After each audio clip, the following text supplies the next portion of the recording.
சரிங்க. ஆ சரி, அப்போ நான் வைக்கிறேன். சரி சரி. அடடே, வா சின்ன பொண்ணு. காமாட்சி அக்கா, உங்களை தான் பார்க்கலான்னு வந்தேன். வா வா சின்ன பொண்ணு, வந்து உட்காரு வா. என்னக்கா வரும்போது ஃபோன் பேசிட்டு இருந்த மாதிரி இருந்துச்சு? ஆமாம்மா சின்ன பொண்ணு, இந்த எங்கள் வீட்டு சின்ன மாடு இருக்குல்ல, அதுதான் ஒரே ஆட்டம், ட்ரெஸ் எடுத்து கொடுங்க ட்ரெஸ் எடுத்து கொடுங்கன்னு. அதான் சரி போய் ட்ரெஸ் எடுத்து கொடுக்கலான்னு சொல்லிட்டு அவங்க அப்பாவுக்கு ஃபோனை போட்டேன். அந்த மனுஷன் என்னென்னா ஏற்றி விட்றேன்றாரு. ஏற்றி விட வந்து அங்கே போய் ஏடிஎம்மில் எடுத்துகிட்டு போய் ட்ரெஸ் எடுத்துகிட்டு வரலான்னு பார்க்குறேன். இவளுக்கும் அவளுக்கும் மட்டும் எடுத்துட்டா கூட போதும். அவரும் நானும் எப்பயாச்சும் போய் எடுத்துப்போம். காசு அவர் கை கிடைக்கும் போது கூட போய் எடுத்துகிட்டு வந்துடலாம். இன்னும் அவருக்கு போனஸ் வேறு போடலை. அதனால இருக்கிறத வச்சு போய் எடுத்துகிட்டு வர வேண்டியதான் அவங்க 2 பேருக்கு மட்டும். ஏக்கா, நானும் அதை பற்றி தாக்கா பேசலான்னு வந்தேன். நம்ம தீபாவளிக்கு ட்ரெஸ் எடுக்கணும்ல, அதை பற்றி தான் நானும் உங்ககிட்ட பேசலான்னு வந்தேன். போய் எடுத்துகிட்டு வருவோமாக்கா? நானும் போய் ஜில்லுக்கு எடுக்கணும், அப்படியே எங்கள் வீட்லேயும் எடுக்கணும், வீட்டில் இருக்கவங்களுக்குலாம். அதான் சரி உங்களை பார்த்து என்ன ஏதுன்னு பேசிட்டு போகலான்னு வந்தேன். அப்படியாம்மா? சரி சரி, அப்போ போயிட்டு வருவோம். நானும் இவளுக்கு 2 பேரும் கிளம்ப சொல்லியிருக்கேன். கிளம்பட்டும், அப்படியே நம்ம அப்படின்னா எல்லாரும் போயிட்டு வரலாம். சரிக்கா, நம்ம மட்டும் போனால் எப்படி? நம்ம பூமா இருக்கா, அப்புறமா இந்த ராணி இருக்குது, அதுக்கப்புறமா நம்ம சொர்ணாக்கா இருக்காங்க. எல்லாரையும் கூட்டிகிட்டு போகணும்ல, எல்லாரையும் கூட்டிகிட்டு போயிட்டு வருவோம். ஆமாம்மா, அவங்களையும் கூப்பிடு, எல்லாரையும் சேர்த்து கூட்டி போயிட்டு வரலாம். ஆனால் இந்த சாண்டி கிட்ட பண்டு காசு போட்டிருந்தோமே, அதை பற்றி அவள் ஏதாச்சும் பேசினாளா? ஆமாக்கா, அது வேற இருக்குல்ல. அவன் இந்த வாரமே கொடுக்குறேன்னு தானே சொன்னா பண்டு பொருளெல்லாம். இன்னும் எதுவுமே அதை பற்றி மூச்சே விடாமல் இருக்கா. அவளையும் போய் பார்த்து பேசணும். அதாம்மா சின்ன பொண்ணு, அதனால தான் நான் உன்கிட்ட கேட்டேன், நீ எதுவும் கேட்டியா என்னன்னு. நானும் அவளை பார்க்கணும்னு நினைக்கிறது. காசு கட்டிட்டு அப்படியே வந்துடுறேன். ஒரு நேரம் வீட்டில் இருக்கா, ஒரு நேரம் இருக்க மாட்டேங்கிறாளா. சரின்னு சொல்லிட்டு அவங்க பக்கத்து வீட்டுக்காரங்கிட்ட கொடுத்துட்டு ஓடி வந்துடுவேன். நான் வீட்டில் வேலை கிடக்குனேன். அவளை பார்க்கவே முடியலை, பேசவே முடியலை.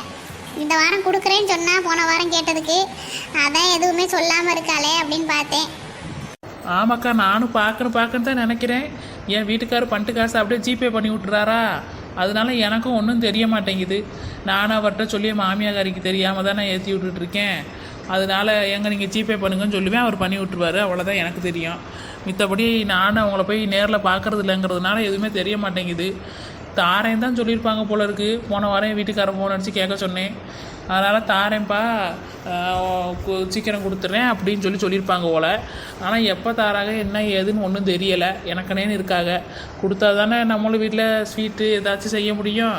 ஆனால் எதுவுமே சொல்லாமல் கொள்ளாமலாம் இருக்குது. ஆமாம்மா சின்ன பொண்ணு, நானும் அதனால தான் சரி உங்ககிட்ட கேட்டால் ஏதாச்சும் தெரியுமேன்னு பார்த்தேன். சரி விடு, சொர்ணாக்கா வரட்டும், அவட்ட வேணா கேட்டு பார்க்குறேன்.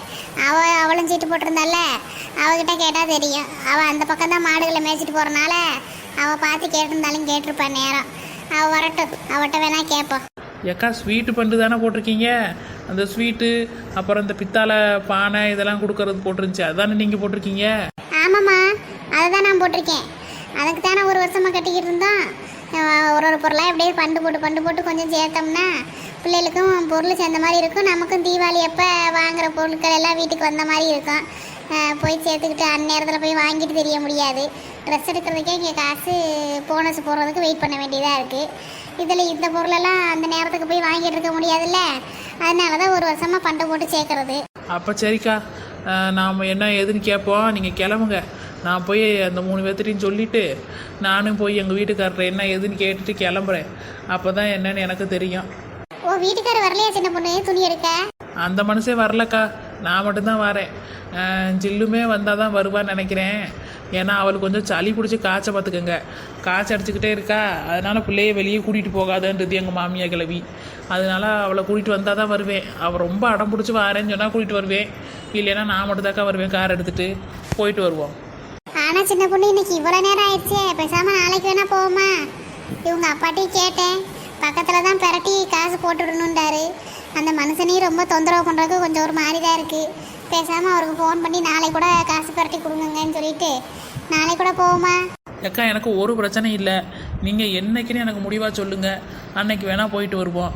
இப்போவே போகணும்னு ஒன்றும் அவசியம் கிடையாது. நான் உங்கள்கிட்ட கேட்போன்னு தான் வந்தேன், என்னைக்கு ட்ரெஸ் எடுக்க போகிறோம்ட்டு. நீங்கள் கொஞ்ச நாள் சென்று போனீங்கனாலும் எனக்கு ஒன்றும் பிரச்சனை இல்லை. ஜில்லுக்கும் கொஞ்சம் காய்ச்ச போயிடும்.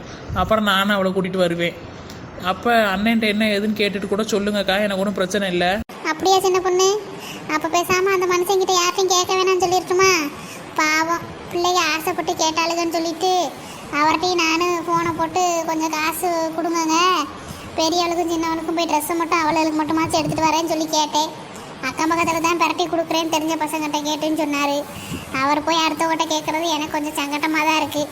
இந்த கம்பெனிகளில் இன்னும் போனஸ் போடாமல் வச்சுருக்காங்க. போனஸ் போட்டாவாச்சும் அதை வச்சு மனுஷன் கொடுத்துருவாரு. அதான் சின்ன பொண்ணு ஒரே யோசனையாக இருக்குது. ஏக்கா ஆசைப்பட்டாளுக்குன்னா ஒரு 2-3 நாள் பொறுக்க சொல்லுங்கள். போனஸ் போடவும் கூட போய் வாங்கிக்குவோம், ஒன்றும் பிரச்சனை இல்லை. அதுக்காக போய் அண்ணன் 4 பேர்த்திட்ட கேட்டுக்கிட்டு இருக்கிறது நல்லாவா இருக்குது? அதெல்லாம் நல்லா இருக்காதுக்கா. பேசாமல் அண்ணனை யார்கிட்டையும் கேட்க வேணாம் கூட சொல்லுங்கள். அவரை பார்க்க சொல்லுங்கள். இல்லைன்னா போனஸ் போடலைன்னா ஒன்றும் பிரச்சனை இல்லை, 2-3 நாளில் சொல்லுங்கள். நான் காசு கொண்டு வரேன் சேர்த்து வாங்கிட்டு அப்புறம் அண்ணனுக்கு போனஸ் போட்டதுக்கப்புறம் கூட எனக்கு காசு கொடுங்க, ஒன்றும் பிரச்சனை கிடையாது. இல்லை சின்ன பொண்ணு, ஒரு 2-3 நாளில் போட்டுறேன்னு தான் சொல்லியிருக்காங்களா. போனஸு போட்டுருவாங்க அவங்க ஒரு கம்பெனியில். அதனால தான் சரி அப்போ போய் எடுத்துக்கலாமேன்னு பார்த்தேன். இந்த சின்னவ தான் ரொம்ப அடம் பிடிச்சிக்கிட்டு கிடந்தா பார்த்துக்க. எனக்கு ட்ரெஸ்ஸு வேணுனாலே வேணும்னு அவள் தான் ரொம்ப அடம் பிடிச்சிட்டு கிடந்தா பார்த்துக்க. அதான் நான் அவருக்கு ஃபோனை போட்டு சொன்னேன். அந்த மனுஷன் என்னென்னா, நான் தான் சொன்னேன்ல இப்படி சொல்லிக்கிட்டு இருக்க காமாச்சி, எனக்கு இன்னும் இங்கே போடலையே போனஸு அப்படின்னுக்கிட்டு கிடந்தாரு. அதான் என்ன பண்ணுறது ஏது பண்ணுறதுன்னு ஒன்றும் தெரியலை. போடவும் தான் நம்ம என்ன ஏதுன்னு பார்க்க முடியும். சரி அப்போ விடுங்கக்கா, இன்றைக்கே போகணுமா என்ன?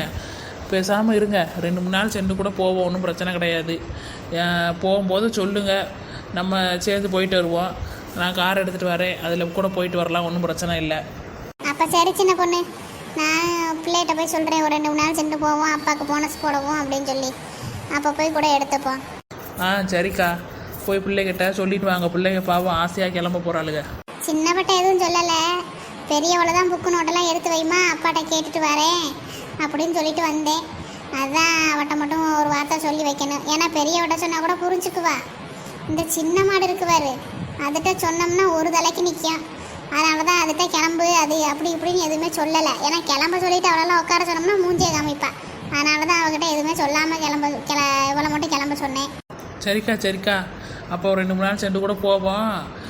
நீங்கள் போய் அவளுக்கிட்ட முதல் சொல்லிட்டு வாங்க. அப்போ சரி சின்ன பொண்ணு, நீங்கள் உட்காந்துரு, நான் போய் அவளுக்கிட்ட சொல்லிவிட்டு போய் உனக்கு நான் ஒரு டம்ளர் காப்பி போட்டு எடுத்துகிட்டு வரேன். அட காப்பியெல்லாம் வேணாக்கா, நான் சும்மா தான் வந்தேன் உங்கள்கிட்ட என்ன ஏதுன்னு கேட்போமேனு. அந்த பண்டுக்கு வேற விசாரிக்கணும்ல. பிள்ளைகிட்ட சொல்லிட்டு வாங்க, போயே இந்த சாந்திக்கிட்ட என்ன ஏதுன்னு விசாரிப்போம். அவளை அப்படியே விட்டோம்னு வச்சுக்கோங்க, அவள் தீபாவளிக்கு முந்தின நாள் தான் கொடுப்பா. அடுத்த வருஷம்லாம் வேறு யாராச்சும் பண்டு சீட்டு போடுறாங்களான்னு கேட்டு அவகிட்ட தான் சேரணும். இவகிட்டலாம் சேர்ந்து பிரயோஜனமே கிடையாது. போன வருஷம் இப்படி தான் என் மாமியாருக்கு தெரிஞ்சு போட்டேன் பண்டு சீட்டு. அவன் என்னென்னா அது 1க்கு 2 சீட்டு போட்டேன். என் மாமியார் பேரில் 1, என் பேரில் 1ன்னு போட்டிருந்து. சில்வர் பாத்திரம், பித்தாளை பாத்திரம் கொடுக்குறது 1, அப்புறமா அந்த பொருட்கள் மட்டும் கொடுக்குற இது 1 சேர்ந்துருந்தோம். இவன் என்னென்னா கொடுக்குறேன்னா கொடுக்கவே இல்லை. நான் தான் என் மாமியாரை வலுக்கட்டாயமாக சேர வச்சேன். அது என்னென்னா ஒரே கத்தா என்னை தான் பிடிச்சி கத்திட்டு கிடந்துச்சு, என்ன இப்படி கொடுக்காம இருக்காங்க அப்படின்ட்டு. இவங்ககிட்ட போய் கேட்டால் நான் தீபாவளி எப்போ கொடுத்துறேம்மான்னு இந்த சாந்தியக்கா சொல்லிக்கிட்டே இருந்துச்சு. கொடுக்கவே இல்லை கடைசி வரைக்கும். கடைசியில் பார்த்தா தீபாவளிக்கு முதல் நாள் தானக்கா நமக்கு கொடுத்துச்சு சீட்டு பொருளை. அதுக்கு இந்த பொம்பளைகிட்ட அடுத்த தடவை போடவே கூடாதுன்னு தான் இருந்தேன். இந்த தடவை வேறு யாரும் போடலையே, சீட்டு பிடிக்கலையேங்கிறதுக்காக தான் திருப்பி இதுக்கிட்டே கொண்டு போய் கொடுக்க வேண்டியதாக போச்சு. இல்லைன்னா நான் இதுக்கிட்ட கொடுத்துருக்கவே மாட்டேன். போன தடவை மாதிரி இந்த தடவை சும்மா சாதாரணமாக விட்டுறவே கூடாதுக்கா. என்ன ஏதுன்னு பார்த்து ஒழுங்காக எங்களுக்கு கொடுக்குற பொருளை கொடுன்னு சொல்லி வாங்கணும் ஒரு வாரத்துக்கு முன்னாடியே. அப்போ தான் என் மாமியார் கிளவிக்கிட்ட கொஞ்சம் பொருள் வீட்டுக்காரரை கேட்ட பொருளெல்லாம் அதுகிட்ட எடுத்து கொடுத்து ஸ்வீட்டு செய்கிறதுனா இருந்தால் செய்ய சொல்லணும். இல்லைன்னு வச்சுக்கோங்க, அந்த நேரத்துக்கு போய் கொடுத்தேன்னா நான் தான் திட்டு வாங்குவேன். இனி இந்த ஸ்வீட்டு பொருளெல்லாம் வச்சு நான் என்ன செய்கிறது, தூக்கி குப்பையில் தான் போடணும், பூசணை முடிச்சு போயிடும்னு சொல்லி என்ன தான் திட்டம். யாரை கேட்டு சீட்டை போட்டால் அப்படி இப்படின்ட்டு. அதனால் இந்த தடவை கொஞ்சம் முன்னாடி தாக்கா பார்த்து என்ன ஏதுன்னு வாங்கணும். இந்த தடவைலாம் அவங்கள சும்மா விடக்கூடாது, ஒழுங்காக போய் கேட்டு வாங்கிட்டு வந்துடணும். அதனால் நீங்கள் போய் பிள்ளைகிட்ட சொல்லிவிட்டு சீக்கிரமாக வாங்க. நம்ம போய் அந்த சீட்டு காசு என்ன ஏதுன்னு கேட்டுட்டு வருவோம். நானும் அப்படியே பூமாவுக்கு ஃபோன் அடித்து சொல்கிறேன். அங்கே அந்த 4 முடியை கூப்பிட்டுட்டு அப்படியே சொன்னாக்காவையும் கூப்பிட்டுட்டு வரட்டும் அவ. ஆமாம் சின்ன பொண்ணு, பார்த்தியா, நான் அதை மறந்தே போயிட்டேன். போன வருஷம்லாம் நமக்கு தீபாவளிக்கு முந்தின நாள் தானே அவள் கொடுத்தா. இந்த தடவை விடக்கூடாது சின்ன பொண்ணு. போய் என்ன ஏதுன்னு அவளை கேட்டால் தான் சரிப்பட்டு வரும்.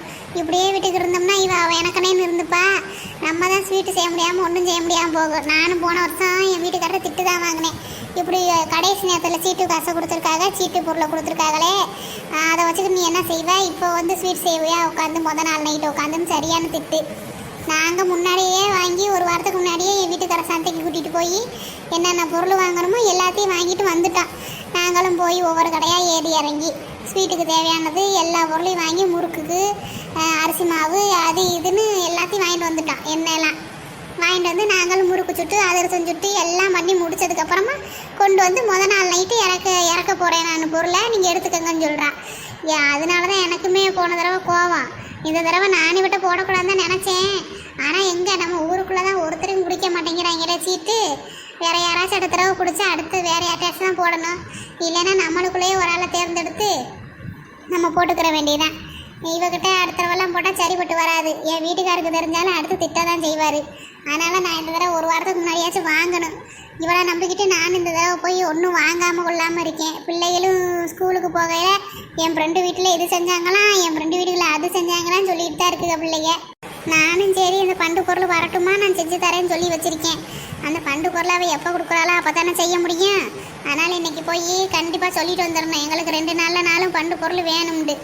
அப்போ தான் அவள் கொடுப்பா ஒழுங்கா. 2 நாள்னு சொன்னான்னா அடுத்த வாரம் முதலையாச்சும் கொடுப்பா, அடுத்த வாரம் தேதியிலனாலும். இல்லைன்னா அதையும் கொடுக்க மாட்டா அவள். ஆமாக்கா, அதுவும் சரிதான். சரி நீங்கள் போங்க, போய் பிள்ளைகளை போய் கிளம்ப வேணாம்னு சொல்லிட்டு வாங்க. நம்ம என்ன ஏதுன்னு போய் அந்த பண்டுக்கு நாளே இன்னைக்கு பார்த்துட்டு வருவோம்.